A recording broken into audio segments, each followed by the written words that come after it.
Hello hello hello അപ്പോൾ ഇന്ന് നമ്മൾ കാണിക്കാൻ പോകുന്നത് ഒരു അംബ്രല്ല കട്ട് സ്കേർട്ടിൻ്റെയാണ്. അപ്പോൾ അതിന് ഏകദേശം 3 മീറ്ററോളം തുണി ആവശ്യമുണ്ട്. അതിൽ 1 മീറ്റർ തുണി നമ്മൾ കട്ട് ചെയ്ത് മാറ്റി വെച്ചിട്ടുണ്ട്. ബാക്കി 2 മീറ്റർ തുണി 4 മടക്കിയിട്ട് ദേ ഇവിടെ വെച്ചിട്ടുണ്ട്. അപ്പോൾ ഇതിൻ്റെ വീതി ഏകദേശം ഒരു 42 ഇഞ്ചാണ്. അപ്പോൾ പകുതിയാക്കി വെച്ചപ്പോൾ 21 ഇഞ്ചാണ് ഇപ്പോൾ ഇവിടെ കിട്ടുന്നത്.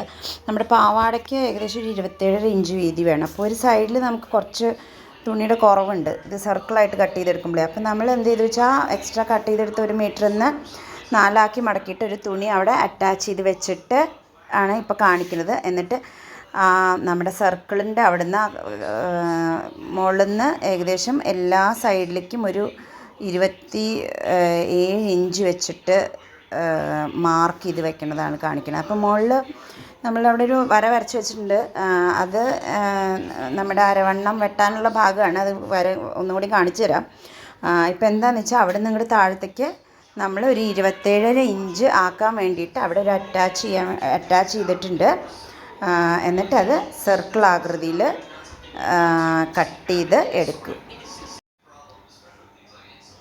അപ്പോൾ ഇപ്പോൾ നോക്കി നോക്കൂ, നമുക്ക് 4 പീസുണ്ട് രണ്ട് സെക്ഷനിലും.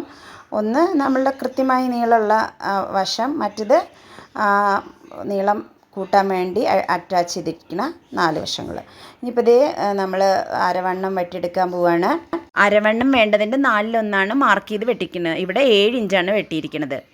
അപ്പം നമുക്കൊരു 28 ഇഞ്ച് അരവണ്ണം കിട്ടും. നോക്കി നോക്കൂ, ഇതാണ് സ്കേർട്ടിൻ്റെ ഒരു മോഡൽ വരിക. താഴെ ആ പീസ് കണ്ടോ, ഈ പീസാണ് നമ്മൾ അറ്റാച്ച് ചെയ്ത് വെക്കാൻ പോണത്. 4 ലെയറോട് കൂടിയിട്ട് നമ്മൾ കട്ട് ചെയ്തെടുത്ത് കഴിഞ്ഞാൽ നമുക്ക് ഇതിൻ്റെ ഇതുപോലത്തെ ഒരു പീസാണ് കിട്ടുക. കണ്ടോ, നമുക്കിങ്ങനെ ആ പീസ് സൈഡിൽ വെച്ചിരിക്കുന്ന പീസ് കണ്ടോ, അതുപോലത്തെ ഒരു പീസാണ് നമുക്ക് കിട്ടുക. അത് നടുവിലൊന്ന് തുന്നിയെടുത്തിട്ടുണ്ട്. എന്നിട്ട് നമ്മൾ ഇത് സർക്കിൾ ആകൃതിയിൽ അങ്ങോട്ട് തുന്നി വെക്കണം.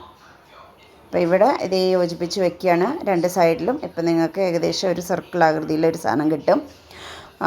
ഇനി ഇത് രണ്ടും കൂടിയിട്ട് വലിയ പീസിനോട് 2 സൈഡിലുമായിട്ട് വലിയ പീസിനോട് സ്റ്റിച്ച് ചെയ്ത് യോജിപ്പിക്കുകയാണ്. അപ്പോൾ ഇത് സ്റ്റിച്ച് ചെയ്യുമ്പോൾ നിങ്ങൾ നടുവിൽ നിന്ന് തുടങ്ങുന്നതാണ് നല്ലത്. നമ്മൾ ആ ചെറിയ കഷ്ണങ്ങൾ നടുവിൽ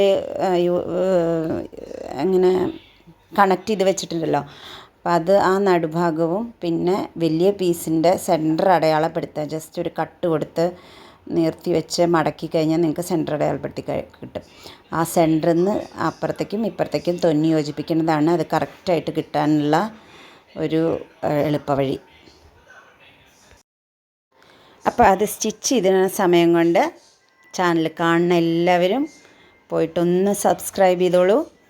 അപ്പോഴേക്കും ഇത് തീരും. ടടാങ്, നമ്മളുടെ ഏകദേശം ഒരു സ്കേർട്ടായിട്ടുണ്ട്. ഇനി നമുക്ക് വേണ്ടത് ഒരു മുകളിലൊരു പട്ട വയ്ക്കുകയാണ്. അപ്പോൾ അതിന് വേണ്ടിയിട്ട് നമ്മൾ ഏകദേശം ഒരു 5 ഇഞ്ചിൻ്റെ ഒരു സ്ട്രിപ്പ് നമ്മളിത് വെട്ടിയെടുത്തു. ഇപ്പം നോക്കി നോക്കൂ, ഇതാണ് നമ്മളുടെ സ്കേർട്ടിൻ്റെ ഒരു രൂപവും ഭാവവും. ഇനി ആ പട്ടയും കൂടി വെച്ച് കഴിഞ്ഞാൽ, പട്ടയും വെക്കണം, പട്ടയുടെ ഉള്ളിൽ നമ്മൾ ഒരു എലാസ്റ്റിക്കും കൂടി വെക്കും. അപ്പോൾ അത് വെക്കണതിൻ്റെ തിരക്കിലാണിപ്പോൾ ഇവിടെ. അപ്പോൾ ഈ സ്ട്രിപ്പ് അറ്റാച്ച് ചെയ്യുമ്പോൾ എപ്പോഴും നല്ല വശവും ഒരുമിച്ച് ഇരുന്നും കൊണ്ട് വേണം. അതായത് സ്കേർട്ടിൻ്റെ നല്ല വശവും സ്ട്രിപ്പിൻ്റെ നല്ല വശവും ഒരുമിച്ചിരിക്കും. എന്നിട്ട് നമ്മളിപ്പോൾ പുറത്തേക്ക് കാണുന്നത് സ്ട്രിപ്പിൻ്റെ പൊട്ടവശമാണ്, സ്കേർട്ടിൻ്റെ പൊട്ടവശം അതിൻ്റെ ഉള്ളിലാണ്. അപ്പോൾ അങ്ങനെ വേണം നമ്മൾ അടിച്ചെടുക്കാൻ. ഇന്ന് നമ്മുടെ പൂച്ച വന്നില്ല കേട്ടോ, അല്ലെങ്കിൽ എപ്പോഴും വെട്ടണ സമയത്ത് അത് ഇവിടെ ഉണ്ടാവും. അപ്പോൾ സ്കേർട്ട് വെട്ടണതിൻ്റെ ഒരു കുഞ്ഞു വീഡിയോൻ്റെ ലിങ്ക് ഞാൻ ഡിസ്ക്രിപ്ഷൻ ബോക്സിൽ കൊടുക്കുന്നുണ്ട്. അപ്പോൾ നിങ്ങൾക്ക് കുറച്ചും കൂടി ക്ലിയറായിട്ട് മനസ്സിലാവും എങ്ങനെ വെട്ടണമെന്ന്. അപ്പോൾ ഇവിടെ ചെയ്യുന്നത് എന്താ വെച്ചാൽ, ആദ്യം അടിച്ച അടി ഒന്നങ്ങോട്ട് പതിച്ചടിക്കുക ഉള്ളിൽ കൂടെ. അത് പതിച്ചടിക്കണത് എന്തിനാണെന്ന് വെച്ചാൽ ഒന്ന് നല്ല വൃത്തിയായിട്ട് ഇരിക്കാൻ വേണ്ടിയിട്ടാണ്. അപ്പോൾ കണ്ടോ, അത് പതിച്ചടിച്ച് കഴിഞ്ഞ് ഇനി അതിൻ്റെ ഉള്ളിൽ നമ്മൾ എലാസ്റ്റിക് വെക്കണം. അപ്പോൾ എലാസ്റ്റിക് എങ്ങനെയാണെന്ന് വെച്ചാൽ, എത്രയാണോ നമ്മളുടെ അരവണ്ണം ഉള്ളത് അതിൻ്റെ ഒരു 3/4 നീളം എടുത്താൽ മതി എലാസ്റ്റിക്. അപ്പോൾ എലാസ്റ്റിക് നീളത്തിൽ വെട്ടിയെടുത്ത് അതൊന്ന് കൂട്ടി യോജിപ്പിച്ച് സർക്കിളാക്കി പിന്നെ അതിൻ്റെ ഉള്ളിൽ അങ്ങ് വെച്ച് തിരിച്ച് വെച്ച് അടിക്കുക.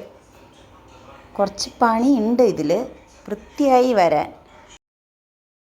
ഇനിയിപ്പോൾ നിങ്ങൾക്ക് എലാസ്റ്റിക് പറ്റണില്ല വെച്ചാൽ നിങ്ങൾക്ക് അതിൻ്റെ ഉള്ളിൽ ഒരു വള്ളി ഇടാം, അല്ലെങ്കിൽ കൊളുത്താക്കിയിട്ട് വെക്കാം, റാപ്പ് ചെയ്തിടാൻ പറ്റുന്ന പോലെ വെക്കാം.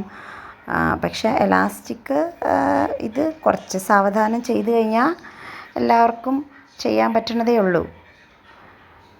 അത് ഇങ്ങനെ ഉള്ളിൽ കയറ്റിയിട്ട് നമ്മളിങ്ങനെ ചുരുക്കി ചുരുക്കി കൊടുക്കണം.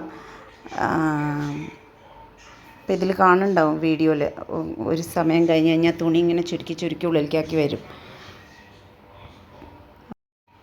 ഇനിയിപ്പോൾ ചെയ്യാനുള്ളത് എന്താണെന്ന് വെച്ചാൽ അടിയിൽ നമ്മൾ വെട്ടി വെച്ചിരിക്കണതല്ലേ, അതൊന്ന് വക്കടിക്കണം. അപ്പോൾ ആദ്യം ഒന്ന് ചുരുട്ടി ചുരുട്ടി അടിക്കണമെങ്കിൽ ആദ്യം നമ്മൾ ചെറിയ ലെയറായിട്ടൊരു കുഞ്ഞടി കൊടുക്കുക. അത് കഴിഞ്ഞ് വീണ്ടും അതിൻ്റെ മീതെ കൂടെ ഒന്നുകൂടി മടക്കിയിട്ട് ഒരു അടിയും കൂടി കൊടുക്കുക. അപ്പോൾ ദേ അത്രയേ ഉള്ളൂ, നമ്മുടെ സ്കേർട്ട് റെഡി ആയിട്ടുണ്ട്. അപ്പോൾ ഫ്രീ ടൈം കിട്ടുമ്പോൾ എല്ലാവരും ഇങ്ങനെ എന്തെങ്കിലുമൊക്കെ ചെയ്ത് നോക്കൂ. എങ്ങനെയുണ്ട്? നമ്മൾ തന്നെ തുന്നിയത് തന്നെ നമ്മൾ തന്നെ ഇടുമ്പോൾ ഉള്ളൊരു സുഖമുണ്ടല്ലോ. അപ്പോൾ നന്നായിട്ടില്ലേ? Okay, by.